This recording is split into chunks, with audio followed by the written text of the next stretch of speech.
यदि तपाईँ यस्तो अपराधीहरूलाई घृणित कार्य गर्ने मानसिकता भएको दानवीय सोच भएको नरपशुहरूलाई इन्काउन्टर गर्नु भएन भने यस्तो घटना दोहोरी नै रहन्छ र हामीहरूले जबसम्म फाँसीको सजाय हुँदैन र यो संविधानमा लेखाउँदैन तबसम्म हामीहरू प्रोटेस्टमा उत्रि नै रहन्छौँ।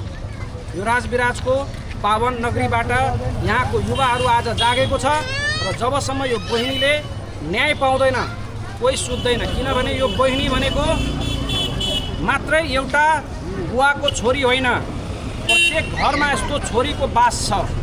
यो एकजनाको घरको घटना होइन, यो सबैजनाको घरको घटना हो। यसरी सोच्नुपर्छ। त्यो गरिमा चौधरी भनेको कतिजनाले भन्छ होइन मेरो त छोरी नै होइन मलाई के मतलब छ। म त्यस्तो सोच भएको व्यक्तिलाई पनि यो भन्न चाहन्छु, त्यो सोचलाई बदलिनुस्, किनभने सबैको घरमा एउटा छोरी छ, सबैको घरमा एउटा नारी छ जसलाई हामी आमा भन्छौँ र त्यो अबोध बालक पनि ठुलो भएर कसैको आमा हुन्थ्यो, तर त्यसलाई कलिलो उमेरमा नै जुन कर्म गरेर उसलाई हत्या गरेको छ र त्यो हत्यारा दुईजना व्यक्ति कबुल पनि गरिसकेको छ।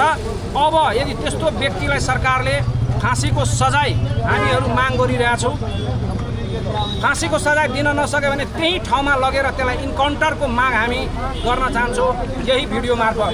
हस्त, जय नेपाल।